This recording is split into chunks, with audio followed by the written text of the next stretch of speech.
Thank you, Bill. I'm still sort of in recovery mode from that movie. I can't believe they killed Charlton Heston. I thought they was like the one guy that was going to survive that whole thing.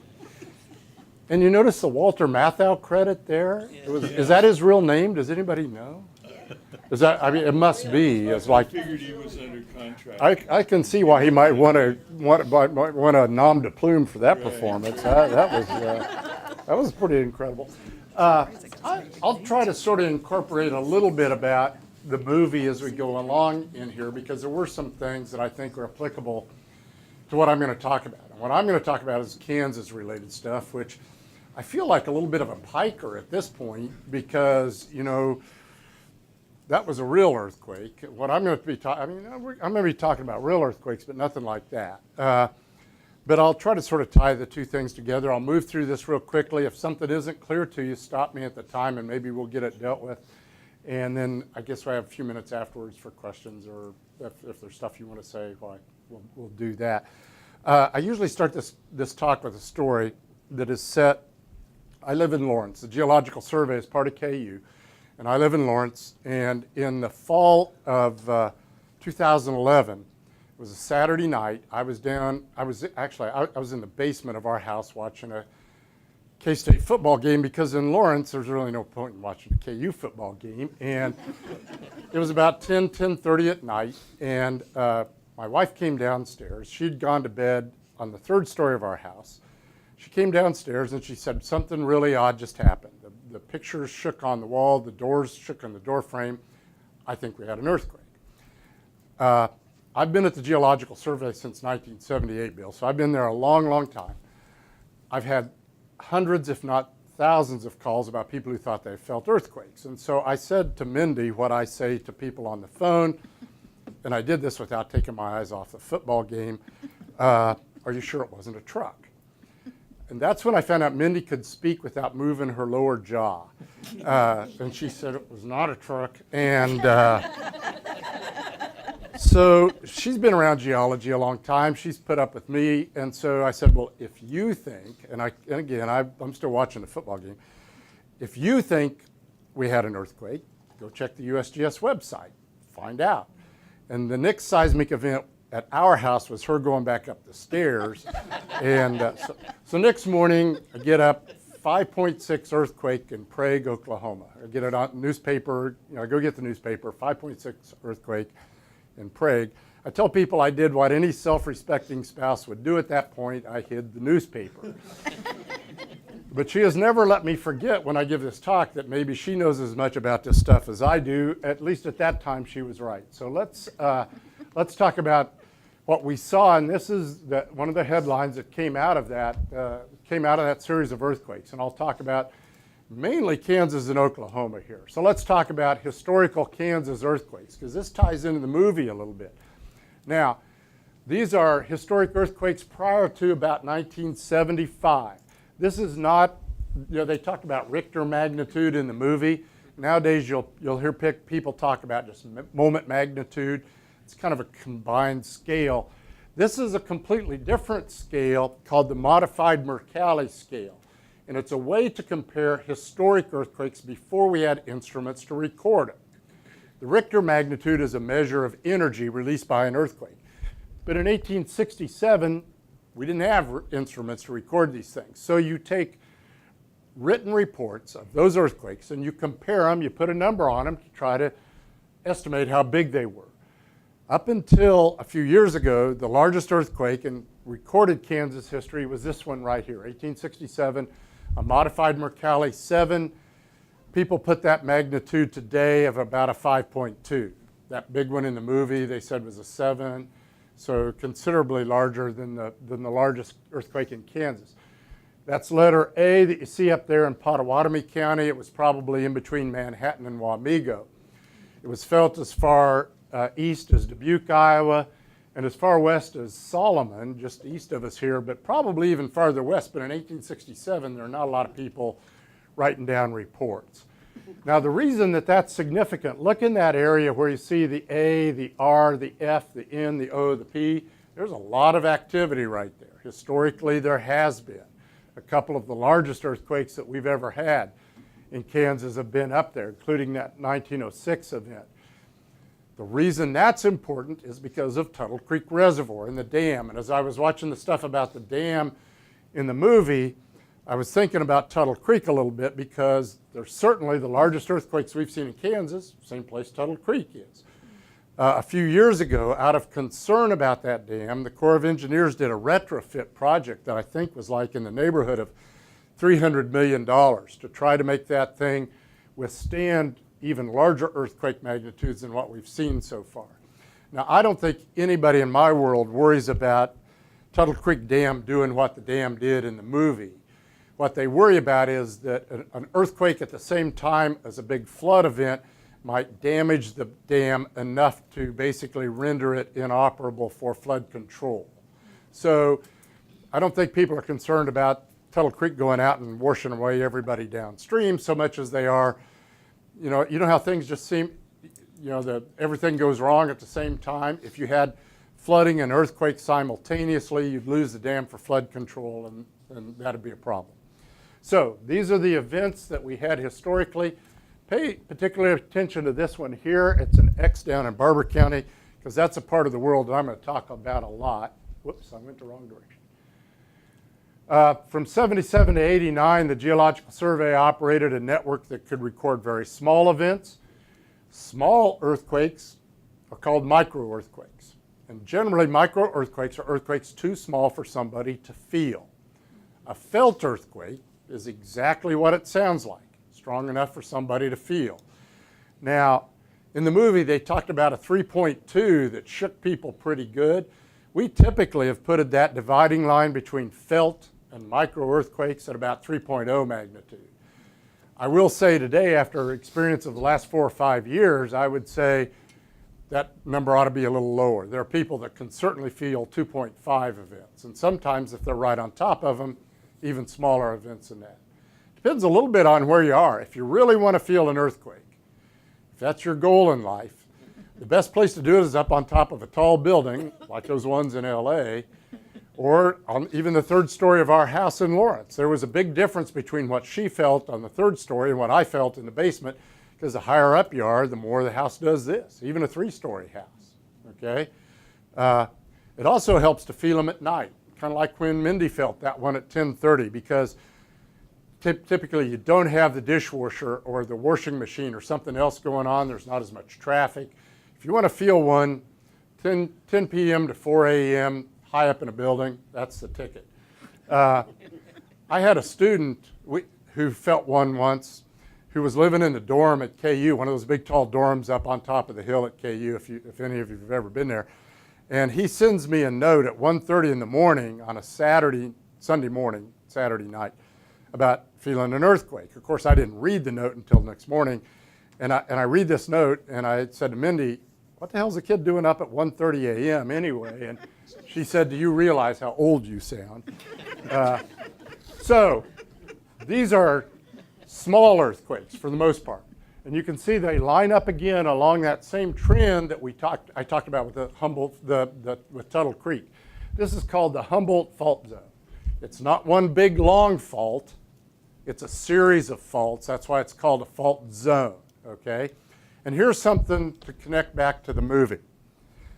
The magnitude of an earthquake depends on the length of the fault that ruptures, okay?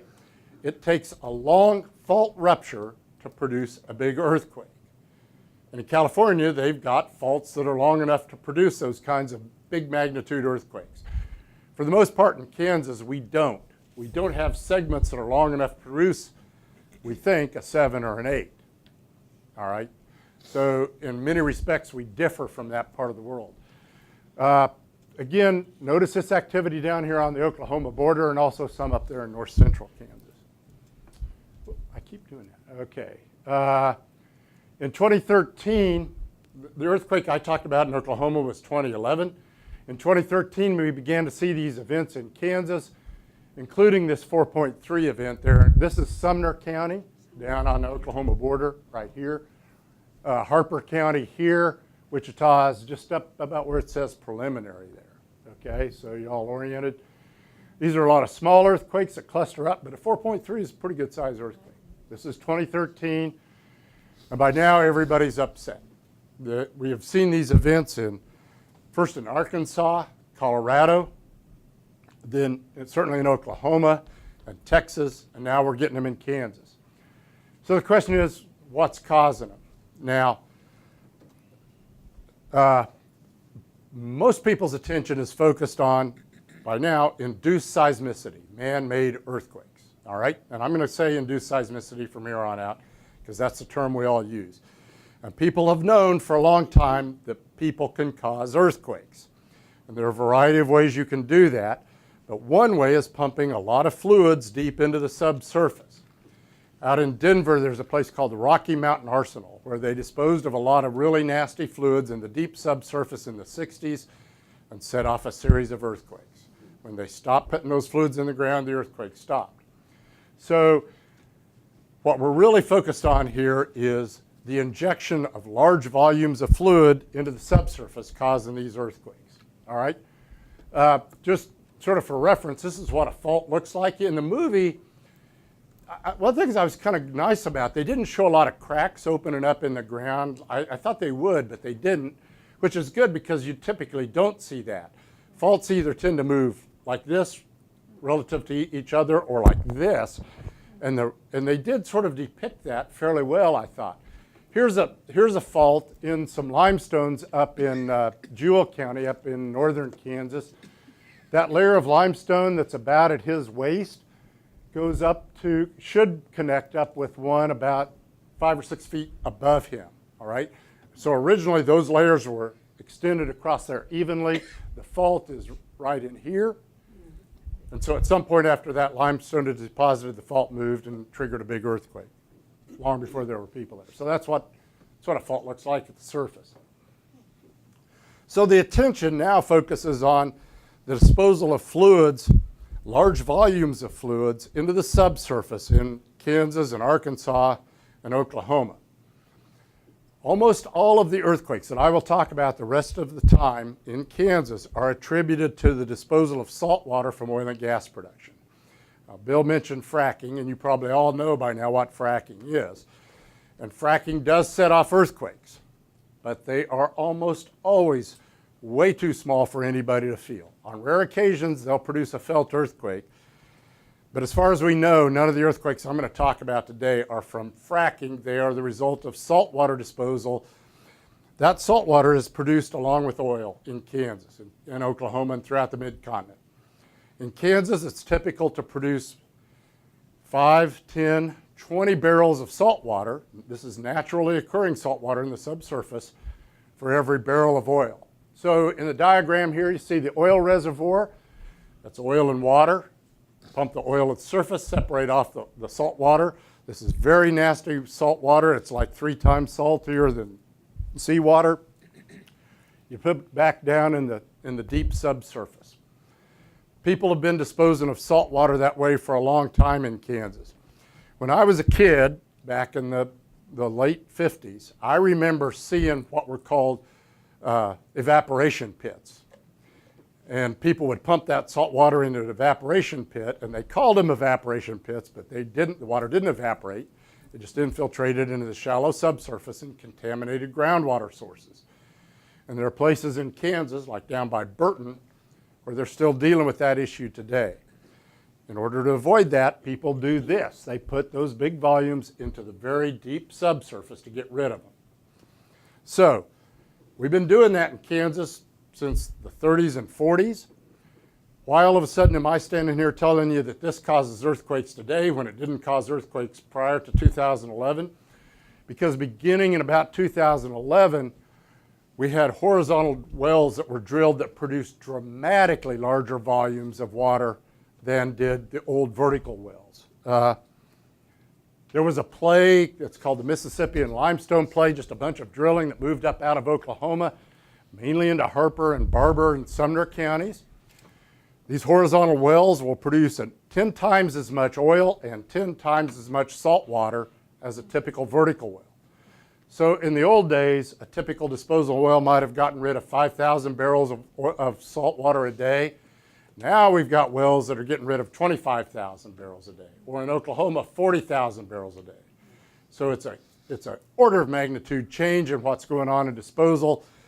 And I could describe the geomechanics, but trust me, when you put that much mass in a place where you've got critically stressed faults, it allows them to move. If you really want to talk about that, I will, but it's sort of another story. But anyway, so this is just Harper and Sumner counties. Ignore the graph on the left, but look at the one on the right, because that's disposal volumes. With that Mississippi in play, disposal volumes just went off the chart in 11 and 12, as you can see there. And earthquakes went off the chart. In 2014, these are all the events that we had down in that area. And pay particular interest to the green dot. That's the biggest event that we have had so far in Kansas in the last 5 years. And was probably not too much smaller than that 5.2, that 1867 event in Manhattan, okay? That event was a 4.9. The nearest little town is Milan, Kansas. This is just west of, you can see Wellington on the far right side of the map there. Milan, M-I-L-A-N. I developed this theory. That first earthquake I talked about that Mindy felt was near Prague, Oklahoma, Prague. Some people pronounce that Prague. Thank you. Milan, M-I-L-A-N. In other parts of the world, somebody might pronounce that Milan. The biggest earthquake in the mid-continent that people talk about coming someday is not in Kansas or Oklahoma. It's in the Boot Heel of Missouri, near the little town of New Madrid, Missouri, M-A-D-R-I-D. I have a theory that these earthquakes are highly correlated with mispronounced European place names. Yeah. But this is the biggest one. This is 14. And by now, we're up to, in the neighborhood of 125 felt earthquakes in Kansas in 1 year. Most years we might have one. All right? And this correlates almost exactly with where all that water disposal is going on. Now here's something that I'm almost ashamed of this picture after seeing that movie. This is the damage at Milan, okay? Now it's hard to know because this is the post office at Milan, and the post office has been closed for a long time. Probably this crack over here is a result of that earthquake. We don't know for sure because people tend not to go looking for cracks before an earthquake. They tend to wait until after. But probably that's a fresh one. And people really worry about, and this is a little different from the movie. The people in this world talk about unreinforced brick masonry buildings, UBMs. And I'd never even heard that term until we started having earthquakes. This is a UBM, and this is exactly the kind of building people worry about because the bricks fall off, they hit people. That's why people are concerned about this kind of construction. So what did the state do about it? The governor did what I think politicians always do when faced with a seemingly intractable problem that makes everybody mad. He appointed a task force. He asked me to chair that, so I did, along with the regulatory agencies, the Corporation Commission and Kansas Department of Health and Environment. We did the usual thing, held meetings, brought in experts, and made some recommendations. One was for enhanced monitoring, and I'll talk about that in a second. And the other was a seismic action score that basically would, with each earthquake, would help guide the regulatory agencies in terms of what to do. When we started having these earthquakes, there were 2 seismic stations in Kansas. One of, and by the way, they're all digital today. Those ones where in the movie with the pin doing that, they used to look that way, but now they're all digital. It's just, you see the same signatures, they're just digitally produced. There were two stations in Kansas when this started in 2011. One by Cedar Bluff Reservoir, way out west, and then the other one at Tuttle Creek, where you would expect it to be. But there were no stations anywhere close to the place we're having all the activity down here on the Oklahoma border. So the USGS installed some. That's what these are down here. We eventually installed 7. That's what the green and the blue ones are, to try to sort of catch a broader swath of these things and pin these down. The initial response to these earthquakes in Oklahoma was pin down the epicenter, go to the nearest big disposal well and shut it off. And that didn't work. Because it's not, we know today it's not the result of any one well. It's cumulative, it's aerial. You got to look at a bunch of wells in an area.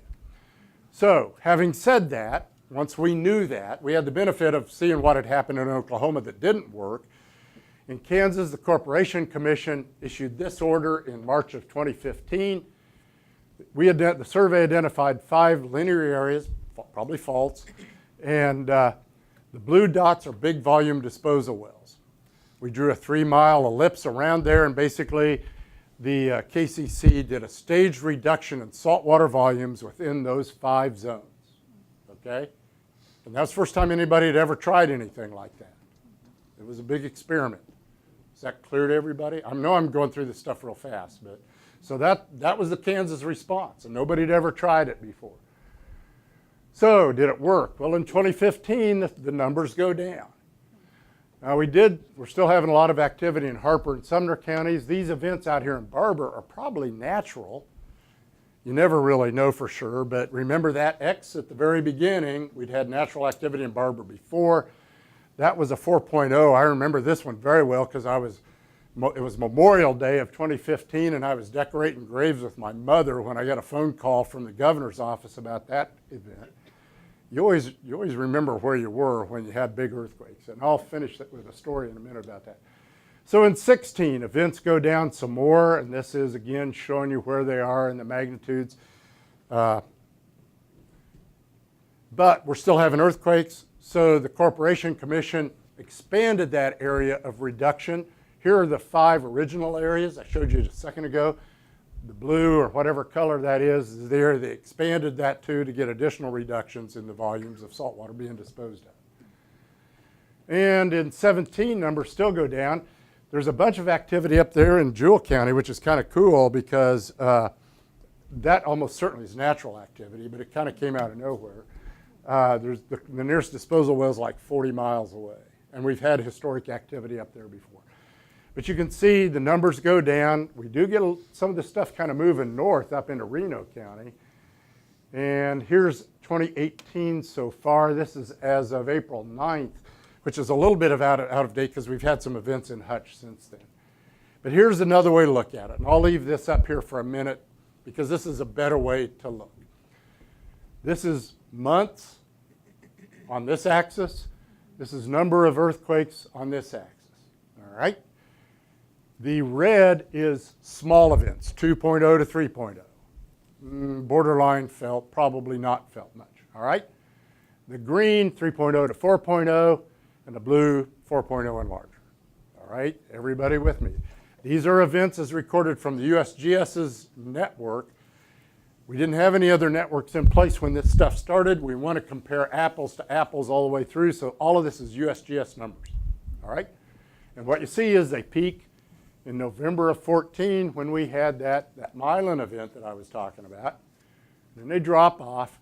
We've seen a resurgence of smaller events in 17, then they drop off again, a little bit of a jump back up here recently. But this is current as of just a few days ago. So activity is down, and it's down pretty dramatically. So why is it doing that? I'll stay on here. Well, this is when the KCC order went into effect, right here. So some of it is probably the reduction of volume that the KCC order required. But at the same time, almost exactly, oil prices went in the tank. In the tail end of 14, prices were in the $100 a barrel neighborhood, but maybe you all don't remember, but they crashed beginning March, April. So when prices go down, people drill less. When they drill less, they produce less. And when they produce less, they have less salt water to get rid of. So how much of this reduction is due to the KCC order and how much is due to economics? You tell me. Anytime you're trying to solve for 2 variables, you got a problem, okay? And we couldn't control both of them. But I would say the people in the field would probably argue that the largest share of the reduction is a result of economics, and it's less due to the order, but the order did have an impact. Oklahoma's seen something very similar, although it trailed Kansas pretty dramatically in time, partly because they were producing so much more oil in the process and salt water. It just took a little while for that to show up. Here we are for the 2018 earthquakes. And again, this is a little bit out of date. We've had a few more events up here in Reno County that are not on this let me see. Whoops. Oops, that's why I'm going backward. Okay, I'm sorry, I keep pushing the wrong button here. All right. So this is the monitoring station network that we've got available today. It's a lot more dense than what we had before because we want to be able to pin these things down much more precisely than we used to be able to. So that's the monitoring network that's in place now. And this I did just for you guys. This is Saline, McPherson, Marion, Dickinson counties, okay? And this is, the red dots are 2018 events, and the other, I guess that's gray, are 2015, 16, and 17 events. These are all right on the ragged edge of 2.0. Some are a little larger than that. I think the largest of these is right in the ballpark of 3, okay? For the most part, these are earthquakes that have almost certainly been going on all along. The problem was, well, it wasn't really a problem, but we didn't used to have this kind of network to be able to pick these things up. So now we can record much smaller events than we used to be able to. With that network, we can get down to 1.7 pretty routinely, which are very small earthquakes. The reason that's important is a lot of times small earthquakes will tell you when a big earthquake is coming. Now, don't look at this map and say, oh my God, this means Salina is going to go through what happened in the movie, all right? Most of these events, and now it's impossible for somebody to stand here and point at one of these dots and say, that's a natural earthquake or that's an induced earthquake, all right? I can't point at a specific earthquake and always say, and nobody can with any certainty, which is which. But when you begin to see a bunch of events in an area you've got a sudden influx of big disposal wells, the correlation is clear. Now, there isn't any big influx of really big volume disposal wells here in Saline County. And there's a branch of a geologic feature called the Mid-Continent Geophysical Anomaly that runs just kind of off of that Humboldt fault zone that almost certainly is responsible for this activity. So this stuff has probably been going on all along, we just didn't know it.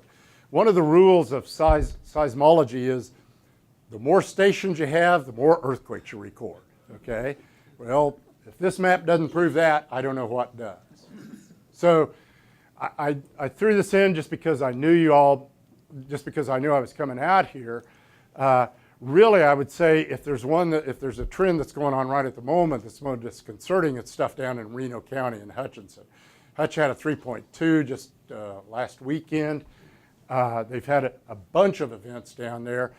And some of that may be due sort of to a pressure front that's coming up with all that saltwater disposal in Kansas and Oklahoma both. That's a little bit of a mystery that we're still trying to get to the bottom of. But I would say right now, if folks in my world are going to worry about anything, this would not be it. It would be what's going on in Hutch right at the moment. So with that, I think just to sum up, these are caused not by hydraulic fracturing, but by saltwater disposal from oil and gas wells. A lot of those things we're still dealing with in terms of what we need, but we've got a better handle on this thing, I think, today than what we used to. And to finish up with one last story, the biggest earthquake that I have felt in this process, and probably some of you felt it too, was a 5.8 event that occurred in Oklahoma in Labor Day of 2016. This was a Saturday morning. Any of you feel this? About 7 a.m. And I'll relate this back to the movie. It was a Saturday morning, I was still in bed. I had a really bad cold, and I was trying to sleep late, and at 7:06, I knew that we were having something. And at that time, I was still director of the Geological Survey. I was still chairing this task force. And as soon as I woke up and figured out that we were having an earthquake, my first thought was, please, God, let it be in Oklahoma. And I'm not particularly religious, but it was, and I stand before you a redeemed man. This was an earthquake near the town of Pawnee, Oklahoma, which is only about 20 miles south of the Kansas border, down by Wellington, Ark City, down in that part of the world. So it wasn't too far from Kansas. But here's one of the things I do want to relate back to the movie.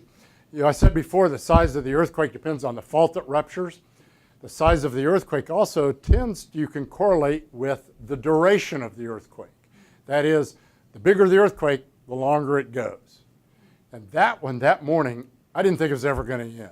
I mean, I was watching a clasp on a bureau bounce, and it went like 25, 30 seconds, which for an earthquake in the mid-continent is a whale of a long time. Having said that, that one in the movie went forever. I wish if I'd have seen it coming, I'd have timed the duration of that earthquake, because even a 7.0 shouldn't have gone on for what felt like 10 minutes to me in there, didn't it? I mean, it just didn't want to end. But you can use that duration as a way to guess at magnitude. And as I was watching the duration, watching the clasp on the bureau shake, I knew that it was a big earthquake. And the odds of an earthquake in Kansas big enough to produce an earthquake of that duration was just not very high. And now, so I got out of bed, took a shower, because I knew I was going to spend the whole day at work dealing with this issue. And I thought by the time I get out of the shower, I'll have an earthquake alert from the USGS. And I didn't. Usually I get one in about 5 minutes. This one took 25 minutes.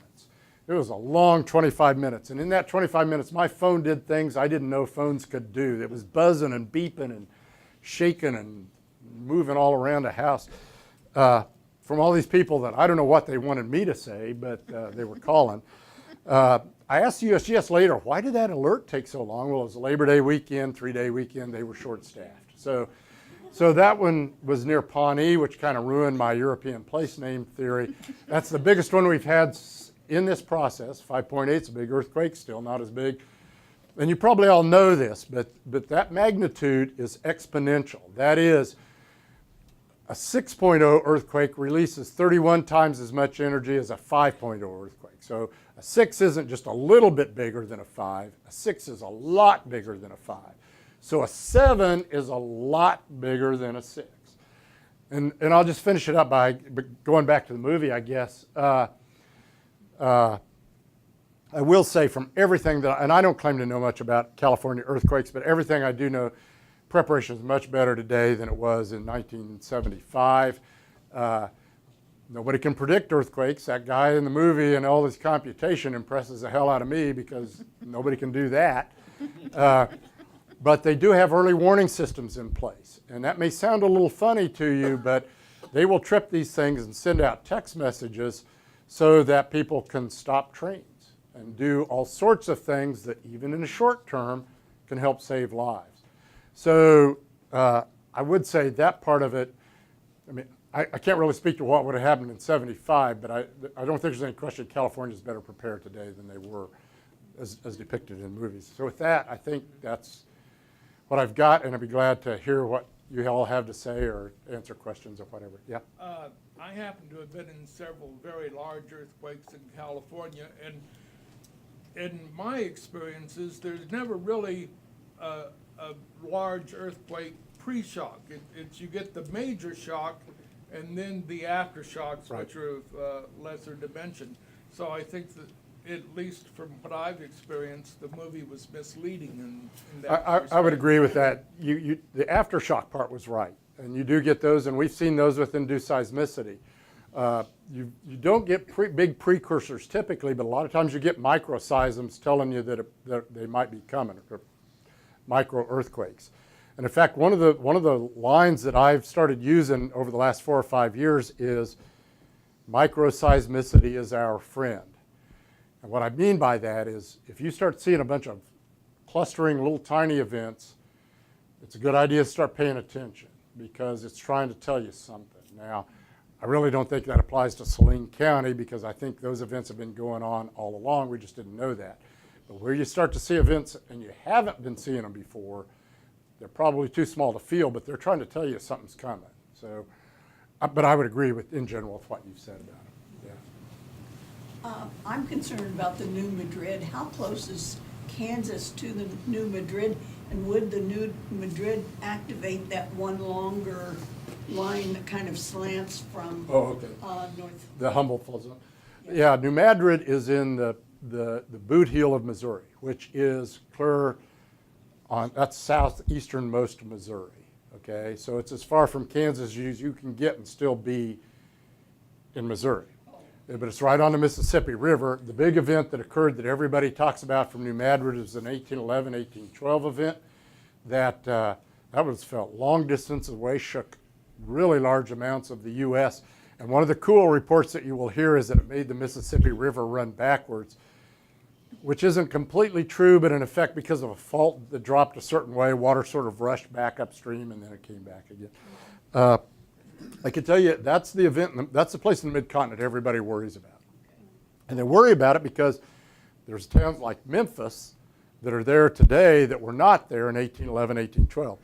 If I lived in Memphis, I'd worry about New Madrid. If I lived in St. Louis, I go up in the Arch sometimes, and I always feel like I'm kind of rolling the dice. Seriously, because I would not want to be up there during a New Madrid-size event. I think the sense is that a big New Madrid event would probably do some minor damage in Kansas City. Out here, it's nothing to worry about. And I don't hear people typically talk about a big event in New Madrid trigger an event on the Humboldt Fault Zone. Now, you do get triggered earthquakes. That is, if you have an earthquake in one place, very often it'll trigger another event someplace else. But that typically doesn't transmit huge distances, and a Humboldt Fault Zone is quite a ways from New Madrid. Did they ask your advice before they built the nuclear power plant? Yeah, in fact, that one map I showed of the microseismicity, that was funded by the Nuclear Regulatory Commission. So, Okay, 'cause everybody's saying that if anything happened to that nuclear power plant, the wind would blow it in, a certain direction. And yeah, that thing is, the people that I've talked to about that plant, that plant is built to withstand a pretty fair tornado. If it can withstand that tornado, it's going to be able to withstand, most likely, the biggest earthquake that we're going to see. I don't hear a lot of people that express, in my world, that spend a lot of time worrying about Wolf Creek. Now, I will say, now having said all that, when I was on this task force, we were dealing with people in Harper County especially all the time. And they said a couple of really interesting things to me. First time I went down there, I went with the governor. He had a big public meeting where everybody got up and vent. And they said, we want two things. We want these earthquakes stopped, but we don't want the oil companies to go away. Well, I remember at the time thinking, well, which do you really want? Because you can't have both. But in retrospect, I think you can do that. We did get a mitigation of the problem. They're still producing oil. They're just spreading it out, or spreading the salt water out now.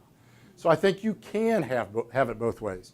But the other thing they said to me, and this was after a big event, I got a call I had a county commissioner who was really good, but she kind of had me like a dog, chomped on the back of my neck. She calls one Saturday morning after a big event, and she said, here's the thing. When we have tornadoes, we get a warning and we know what to do. When we have earthquakes, we get no warning and we don't know what to do. So even a 3.0 that might not cause a lot of damage, I'll guarantee is disconcerting, especially if you've never felt an earthquake before and you're getting them every week and you're starting to see cracks that you hadn't noticed before. This is a this is a serious issue. This is no small deal. So, yeah. I was wondering what kind of pushback when you had the experts come in, the experts that are lackeys for the oil and gas industry, what kind of counter arguments would they provide that this isn't in fact the case? Yeah, and I would say actually for the most part the people we brought in were from Oklahoma, from the Oklahoma Geological Survey, because they had been going through this so much longer than we had. Now we did talk to some folks in the oil company, in the oil business as well. Early on, the folks in the oil business would say that these were all natural events. Mm-hmm. And they would continue to say that. I would guess, let's see, I might have heard that from them for the first 6 months or a year, but I don't hear that from them anymore. That dropped away pretty fast. When you started to see this magnitude of events, this number, nobody argued with me. Okay. Now, the argument that did take place was about, see if I can really back up when I want to. The argument that took place was about drawing these ellipses, because their question is, okay, if this is a fault, how far out from the fault do you have to go to shut down disposal wells to stop the earthquakes? And my answer was, we don't know. So we had some different proposals originally, and we got some guff over that 3 miles because I got phone calls from the oil business saying, well, it's arbitrary. And I said, yeah, what do you want? I mean, we got to pick a number. We got to go with something. We got to do something here. And so that 3 miles is what we did. I think you can see from that other map that today we probably already 3 miles wasn't enough. But we didn't know. So I wouldn't say we got a lot of push. After 6 months or a year, we weren't getting pushback from the industry. Now, today we're in a mode where almost any new disposal well is getting protested by people, even small volume wells. There was a permit application for a 100-barrel-a-day well in Douglas County, where I live, that's now under protest. Well, my argument would be the problem is big volume disposal wells, not 100-barrel-a-day wells. But not everybody feels that way about the issue. Now, with regards to the saltwater, oh, go ahead. Just go ahead. Kind of what I was gonna ask. You're saying it's brine or salt water, but I seem to get the feeling that I've read that it's not just salt water, that there are chemicals. Oh, okay. There are a couple things. Yeah, there are also some of that makeup is frac fluid that's come back up to the surface and adds chemicals in it. But about 90% of the volume of water that goes down there is salt water. Okay? If all we were putting down there was frac fluids, this issue wouldn't be occurring. I'll guarantee you that's true. Okay? The issue wouldn't be what? I couldn't. If we were only putting frac fluids that came back up to the surface in those disposal wells, earthquakes would not be an issue. That volume is so small compared to the volume of salt water. But what about poisoning the water table? Okay, and to back up, the stuff I've been referring to as brine that I said is saltier, 3 times saltier than seawater, it has some really nasty stuff in it as well, heavy metals in particular. And this is stuff that you do not want at the surface. Those evaporation pits I was talking about, there is nothing worse than you could have done than pour that stuff on the surface. And what about the aquifers? And that's the point. Exactly. I've been reading that all of the aquifers on the planet are connected. That means if they get any of that down in there, eventually, it may take 100 years to get to it. First of all, they're not all connected.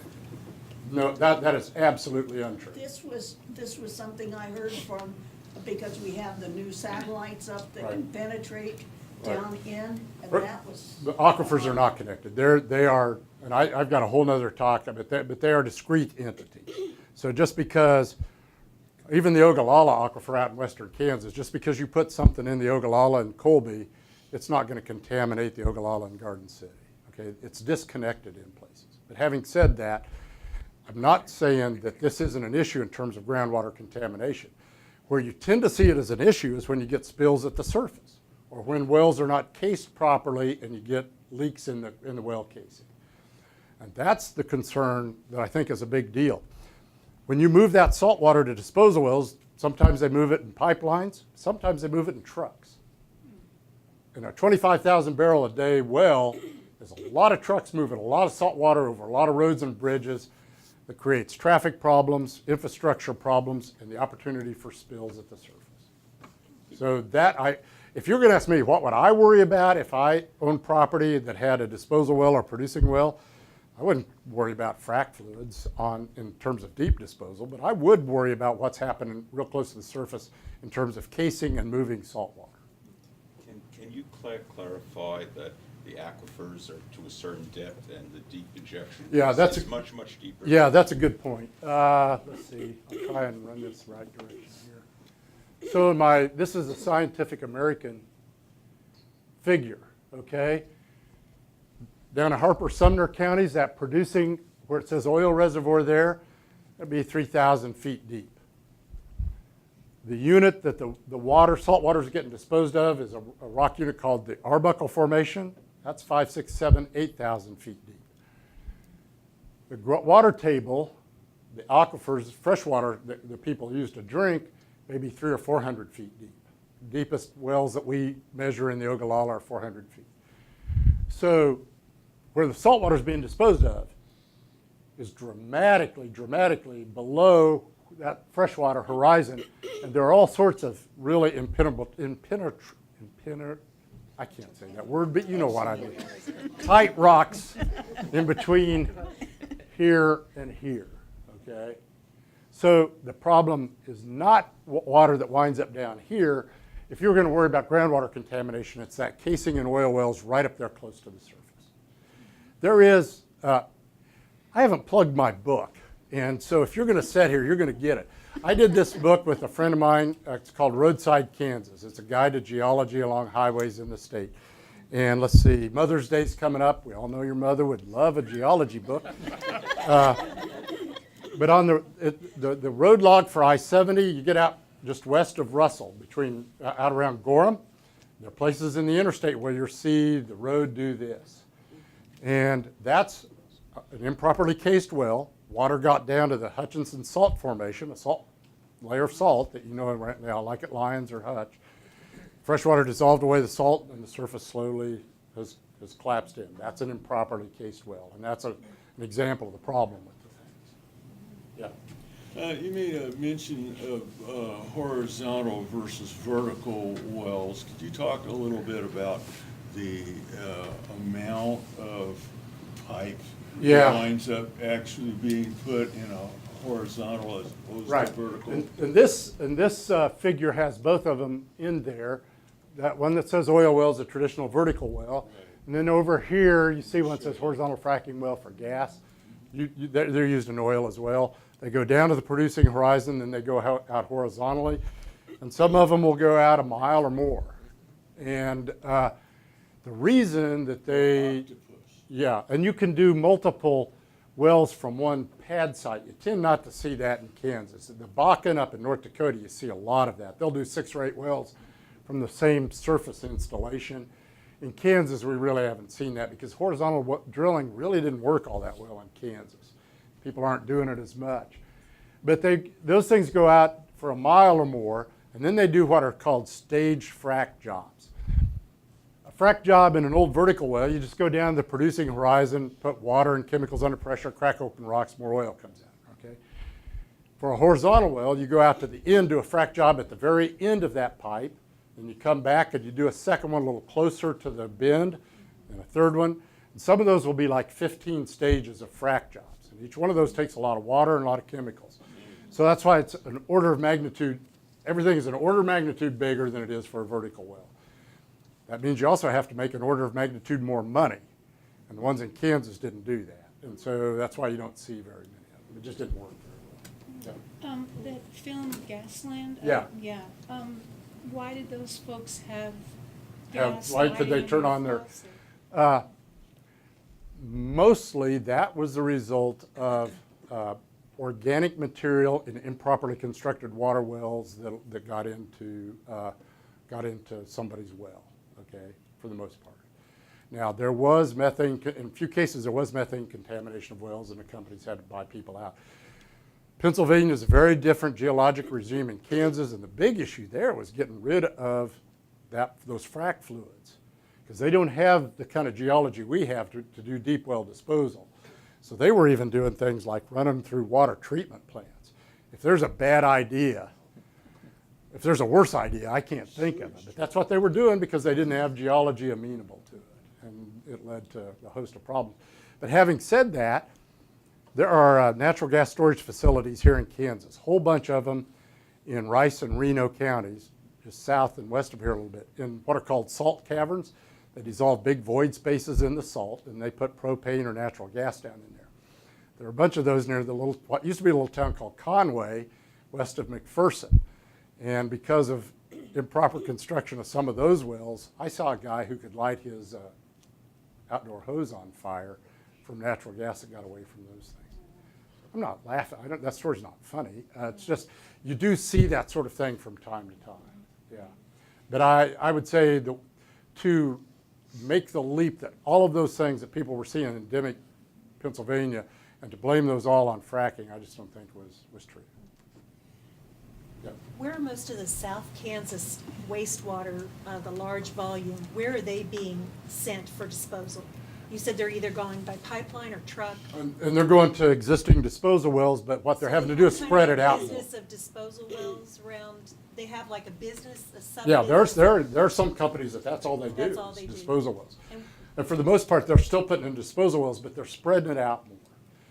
Now, how much do you have to spread it out to stop the earthquakes? Well, that's still what we're getting a handle on, but you have to, I will almost guarantee you, you will never see the KCC license another 25,000 barrel a day well in this state ever again. Those days are gone, because people know those are a bad idea.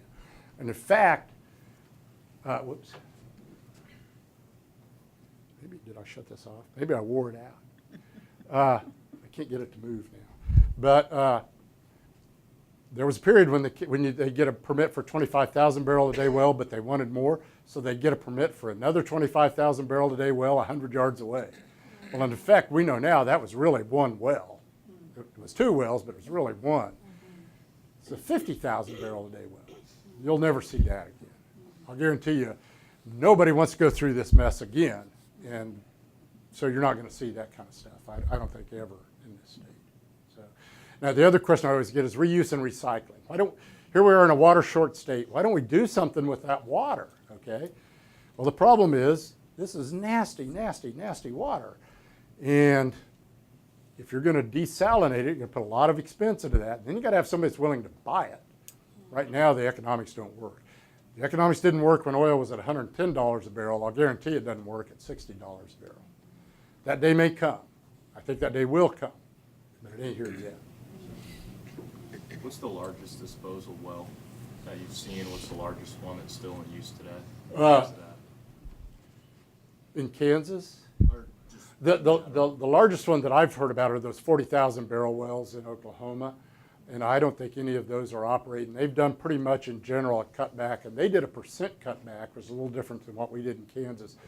And generally, they cut back by 30%, so whatever, that'll get it down to 28,000 barrels, if it's still operating that much.